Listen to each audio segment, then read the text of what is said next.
Now we're back when I was a young monk in the monasteries of Thailand. These were in the jungles, a long way from civilization. It was tough, it was hard. And even though I was from a privileged background in Cambridge, in England, now I had to work really hard. On this particular occasion, we were building the main hall in Ajan Braham, my teacher's monastery. Now, I know that this is a new hall here, and it's always built on a high place, because that's our tradition to build things on high places. So we had to build a hill out of earth. It was a monk-made hill. Fortunately, I wasn't there at that time. I visited afterwards. And when I visited, there was a lot of earth left over. So Ajahn Chah called all the monks together, maybe about 60 or 70 monks, and he said, move that earth. We only had one meal of the day, and it was very, very poor. But nevertheless, from about 9:30, maybe 10 o'clock, all day to about 10 o'clock in the evening, we'd shovel earth, put it in wheelbarrows, and move that wheelbarrow of earth down to the place where Ajahn Chah wanted. We took 3 hard days of labor, sweating, aching, being bitten by mosquitoes, but I had faith. I thought this was good karma, so I kept on pushing those wheelbarrows, but I must admit, when it was all over after 3 days, I was very happy. I thought, wow, we finished it. Tomorrow I can have a rest, I can meditate. That evening, Ajahn Chah thanked us all and announced the following day, now the work was done, he was visiting one of his other monasteries.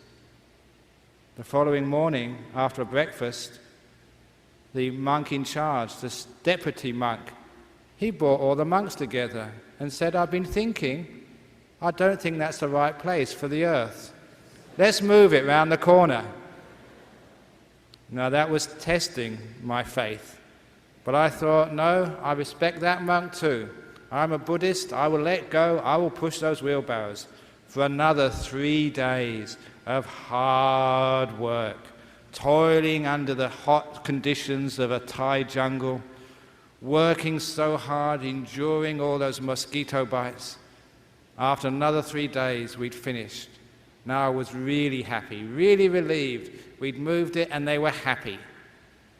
But that night, Ajahn Chah came back. And yes, you've guessed what happened. He got all the monks together and he said, what did you put it there for? I told you to put it over here. Move it. Another 3 days of pushing wheelbarrows was in front of me. I didn't become a monk to push wheelbarrows. I didn't put on the yellow robes to be exploited like this. We monks should form a union. We should stand up for our rights. Because the senior monks, they didn't push any wheelbarrows, they were just telling us what to do. And so I got very upset. I got very angry. In fact, I started swearing in English. So the Thais couldn't understand. But they did understand, because they see my facial expressions. And one monk came up to me, and he gave me a teaching which helped me for so many years. He came up and told me this. He said, pushing the wheelbarrow is easy. Thinking about it is the hard part. Pushing the wheelbarrow is easy. Thinking about it is the hard part. How true that was. As soon as I stopped complaining, as soon as I stopped thinking about it and just pushed that wheelbarrow was lighter. And there was no suffering anymore. It was the thinking which caused me the suffering. Why me? This is unfair. Can't those monks decide what they're going to do? Why did I join a disorganized religion? So, once I stopped complaining, it was easy to do. I pushed those wheelbarrows and it was no problem. I learned a lesson. When I learned, whatever you do in life, thinking about it is the hard part. Doing it is easy. Whether it's giving a talk in public, whether it's going for an exam, whether it's whatever test you have in life, stop thinking about it so much. Just do it. And the talk this evening is sponsored by Nike.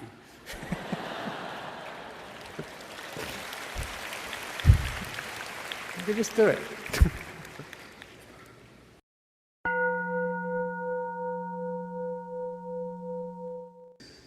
These two ladies came to see me. The first one, her problem, they were both sisters, her problem, she was married, she had a husband, she was having a lot of suffering with her husband. He was giving her a very difficult time. She had husband suffering. And when I sort of talked to her about being content, having more loving kindness, whatever it is, then I asked her sister, what's your problem? And she said, I'm single. I want a husband, I can't find one. I thought of a solution, but they wouldn't buy it. Well, someone had a husband they didn't want, somebody didn't have one and they wanted one. It was obvious to me. But afterwards I told her, Madam, the one who's married, you've got married woman suffering. You've got single woman suffering. If you get rid of your husband, you won't have married woman suffering anymore. You'll have single woman suffering. And you, if you want a husband, you won't have single woman suffering anymore. You'll have married women suffering. You don't get rid of the suffering, do you? Because that's what happens. People think, oh, when I meet my partner in life, when I meet the one who's made for me, then I'll be happy ever after. Get real. You know what the word marriage means? It actually comes from a Latin word meaning to gamble. It's true. Marriage means to gamble because it's a big gamble. So whatever. When a person gets married, they let go of, they've given up single person suffering, now they've got married person suffering.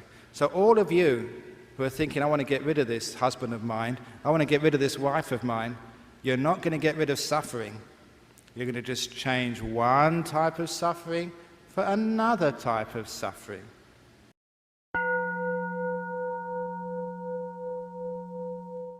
It was very, very tough those first few years as a monk.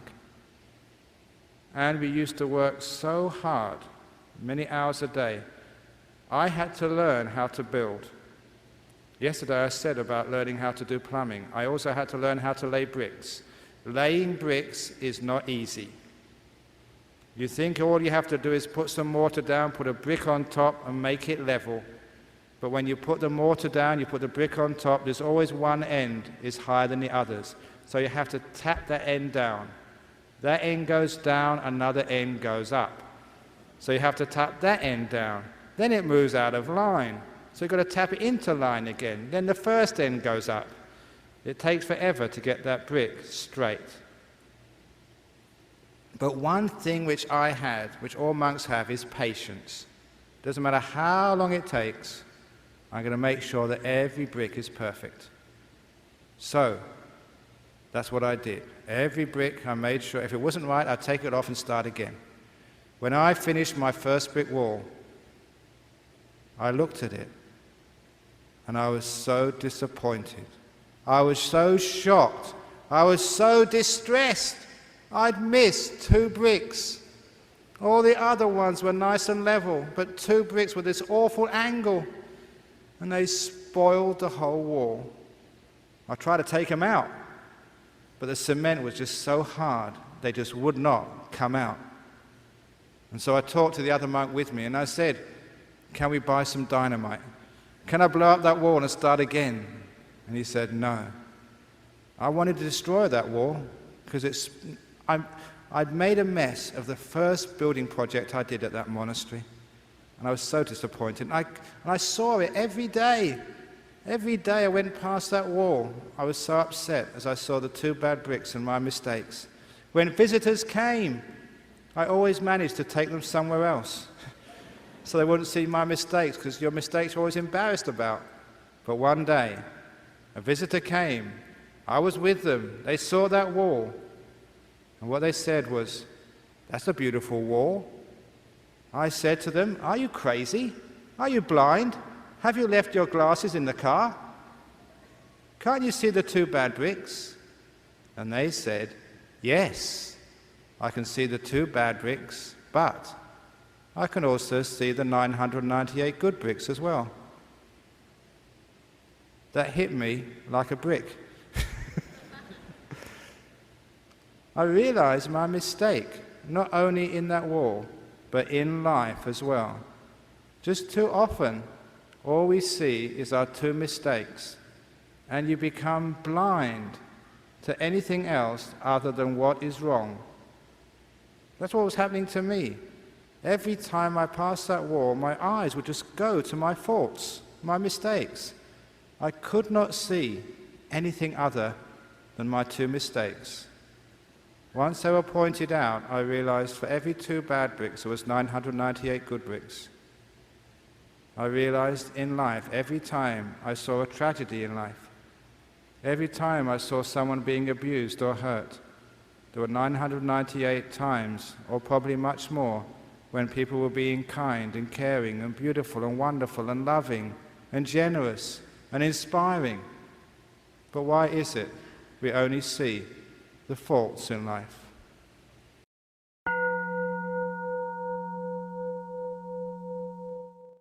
I decided that once a week, on every Monday morning, I would deliberately go for a walk in my monastery, deliberately being blind to everything which was wrong and needed fixing and needed done, and deliberately looking for all the things which had been done in the monastery.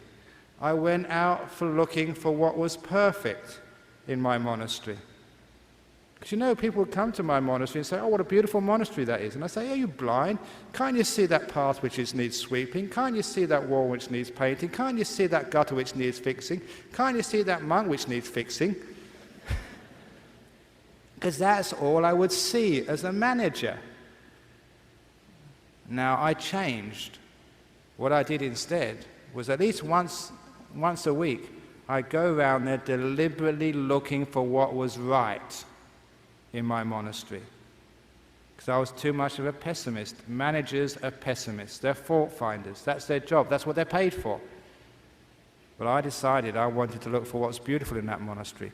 Once I started looking for it, I could see it, and it was a beautiful monastery. I started to appreciate the place I was living in. Do you appreciate the place you live in? Do you go into your kitchen and look at all the dishes which have been washed? Or do you only see the dishes which haven't been washed?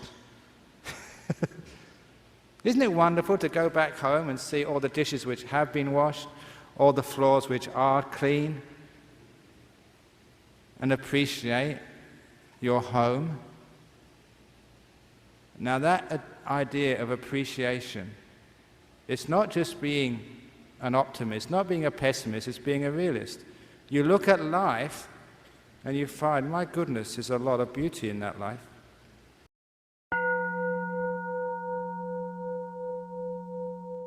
I was told this story some years ago.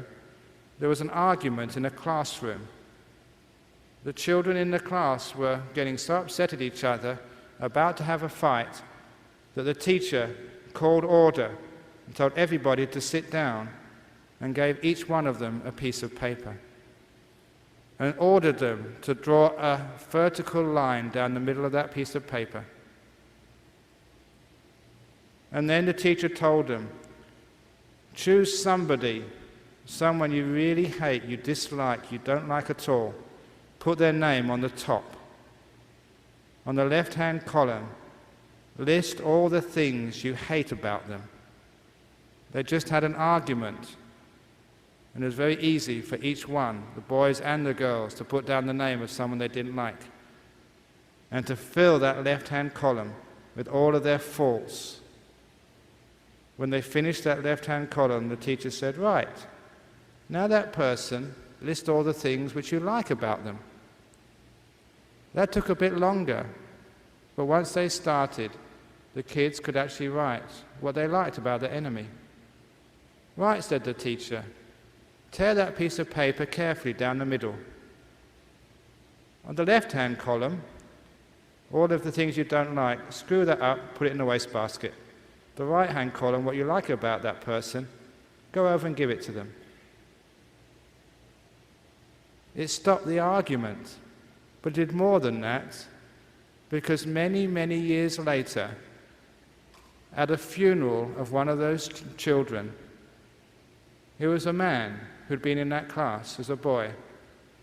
At the funeral, the wife rose up to give a speech about her husband, to give a eulogy. She was telling about her husband and the things which meant so much to him in his life. And she brought out this tattered old piece of paper, the piece of paper which he got from one of his enemies at that time in his class when he was very young. And his wife said, "This piece of paper my husband has been carrying around ever since he was a boy. It was from one of his enemies who wrote down all the things he appreciated in him." And she said, whenever my husband was upset or depressed, he'd always get this piece of paper out and read it. And that would always give him hope. It always eased the pain of his life. It meant so much to him to be appreciated even by an enemy. When she said that, there was about 3 or 4 people spontaneously stood up. They opened their wallets and their purses, and they also took out old pieces of paper. They too had kept those pieces of paper, which meant so much to them. They were also from the same class. They'd come to the funeral to say goodbye to a friend, and the wife had pointed out something which they had kept secret, and now they acknowledged that praise they got from their enemies had kept them going through so many tens of years. A little bit of praise creates a lot of happiness.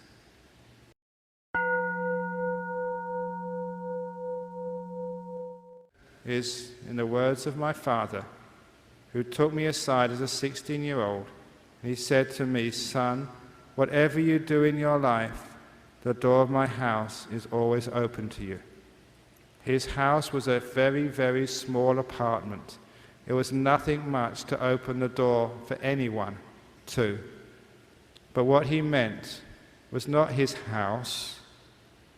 What he meant was to say, "Son, whatever you do in your life, the door of my heart will be open to you." That's called love, unconditional love. I was saying to that wall with all your 2 bad bricks, the door of my heart is open to all of you. What I was later to say, life with your cancers, with your deaths, with your wars, with your disappointments and your joys. Life, the door of my heart is open to all of you. I was opening my heart to life in its fullness. Not just that part of life you like, but to all of life. I was appreciating the harshness of life as its features. What really makes life beautiful.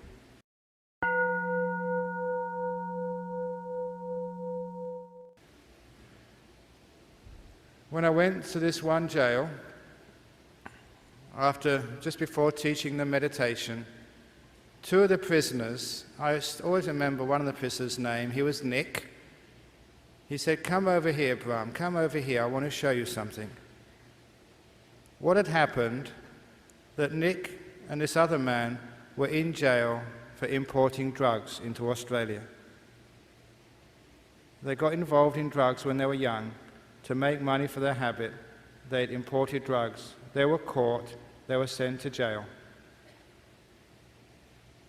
At a nearby school, a teacher was trying to help the children not get into such a problem with drugs anymore.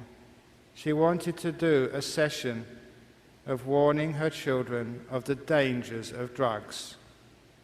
she talked to her headmaster, and they thought that maybe they could get some professor from the university or some expert from the government. And they realized they could find a much better expert than those. They rang up this prison and they invited 2 prisoners to come to their school and teach the children what drugs really mean. What better experts can there be than those who have actually played that dangerous game, got caught, and suffered the consequences of their actions? I really praise that school for having the courage and the guts to invite prisoners to teach their 10 or 11-year-old children. Those prisoners went there. They taught from the heart. It wasn't theory. They'd been there. They'd done that. They'd suffered. They had that done, and they knew how smelly it was. So when they taught these 10 or 11-year-olds, the 10 and 11-year-olds were listening because they had the experts, the ex-drug addicts who told them what happens when you start playing around with those things. Not only was it a marvelous thing for those children, Nick said, come over here, a few days later when I visited the jail. The following morning, the teacher, appreciating that Nick and his friend coming to teach her kids, said, let's send some cards to Nick and his friend. These 10 and 11-year-olds in their art class have made these little cards saying, Nick, we hope you get out of jail soon. Nick, we wanted to put a file in the cake we're sending to you, but teacher wouldn't let us. Nick, please come and visit us when you are released. Nick, we hope it's not so bad in jail for you. All these little cards of kindness from these children. And when Nick took me over to these cards, which were displayed on the wall of the prison school, he burst out crying. This hard drug dealer and addict just wept. It's wonderful seeing a man cry like that. He wept because now he had the chance to help. He knew what it was like. He felt he wanted to stop other people going the same road he'd gone to. Now he had the chance. And my goodness, he was good at it. I'm sure that those children probably never went near drugs after Nick and his friend gave them a realistic description of what it's like from the heart. What a wonderful thing that was.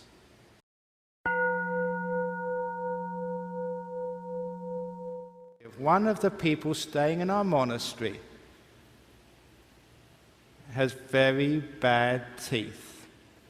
Our monastery being about 60 kilometers from the center of Perth, he didn't like going to the dentist. It was just too much trouble.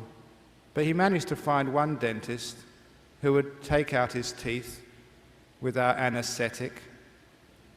He didn't like using the anesthetic. And he found one dentist. He became famous amongst all the dentists in Perth. This was one of the people in my monastery who could have his teeth taken out without anesthetic. Could you do that? He did one better. Because one day he decided it's too far to go 60 kilometers to have his tooth taken out. He decided to take it out himself. He took out his own tooth. We saw it. He was by the workshop with a pair of pliers, with a bloody tooth in the grip of the pliers. I asked him, how do you do that? When I ask these questions, I know the answers, because I know my mind. I know fear, I know pain. What he said was this. He said, when I decided to take out my tooth by myself without anesthetic, without going to the dentist, that didn't hurt. The plan didn't hurt. When I walked to the workshop, that didn't hurt either. Even when I chose the pliers, that wasn't painful. When I put the pliers on my tooth, that didn't hurt either. When I wiggled it, that hurt for about 2 seconds, that's all. And then the tooth was out. After it out, it hardly hurt at all. It was only 2 or 3 seconds of pain. What's the big deal? Now, if that was you, even before you picked up the pliers, it would hurt like hell. You can see how thought makes it hurt. This is going to hurt, this is going to hurt, and it's already started hurting. Thinking is what creates most unhappiness in the world. So at least actually see if you can have wise thinking. Instead of just looking at the 2 bad bricks, look at the other bricks as well. Instead of thinking this is going to hurt, this is going to hurt, this is going to hurt, live more in the present moment. It hasn't hurt yet, so who knows? Leave it alone. Don't predict the future. Leave it alone.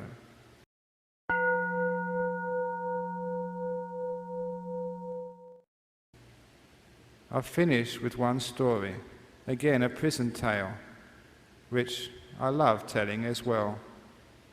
At this time I was already abbot, so busy, come to Singapore and other places. One of the other monks had to go to jail in my place. One day after giving the talk in jail, the prisoners invited the monk for tea. He stayed a bit longer and drank tea with the prisoners in this high security jail. And the prisoners started asking him, what's it like being a monk in your monastery? What do you do? And so he told him, we get up 4 o'clock in the morning. 4 o'clock in the morning, they said. Even in prison we don't have to get up till 6. Can you have a cup of tea? He said, no tea. You have to meditate on the cold, hard floor until maybe about 6:30. Sometimes you get a breakfast, sometimes you don't. They don't even feed you a breakfast sometimes. No, sometimes not. Then what do you do? Then you have to work really hard for 2 or 3 hours. And then you have one meal, all in the same bowl. Everything gets mixed up. The ice cream goes on the curry. The custard goes on a spaghetti. What? They don't even give you separate plates? There's no choice? What happens next? Can you watch the TV? No TV. Music? No music. Sex? Oh, certainly no sex. Can't you even watch a movie? No, it's just meditating all afternoon. What about sport? No sport either. What time do you go to bed? 10 o'clock, 11 o'clock, that's all. Do you have nice beds? No, sleep on the floor. They were disgusted. They were amazed. They were just so upset that their friend, who came all this way to teach them meditation, had to live in such squalor and hardship that one of them said, forgetting where they are, that's terrible in your monastery. Why don't you come in here and stay with us?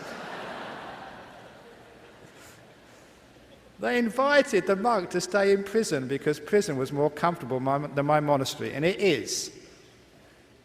That's why I'm never afraid of going to jail. I get more to eat in jail. I'll probably get a choice as well. I can watch the TV in jail. So why is it in my monastery in Perth there's a waiting list of people trying to get in? Why? Why is it in jail? People are trying to get out. Fascinating question, isn't it? Why do people love come to visit and stay in my monastery? And why do people, even though the jail is so comfortable, want to escape? The reason is that being in prison, it doesn't depend upon how comfortable or uncomfortable it is. Any place you don't want to be is your prison. If you're in a relationship you hate, you feel like you're in prison. If you're in a job where you really don't like it, your job is a prison. If you're in a body which is hurting or sick with cancer and you don't want to be there, it becomes a prison for you. If you're in a body which is disabled and you don't want to be there, your body becomes a prison. If you're in a situation, a life situation which you hate, you've had a tragedy, and you don't want it, your life becomes your prison. It doesn't matter what you're experiencing in life. Whenever you don't want to be there, then you're in jail.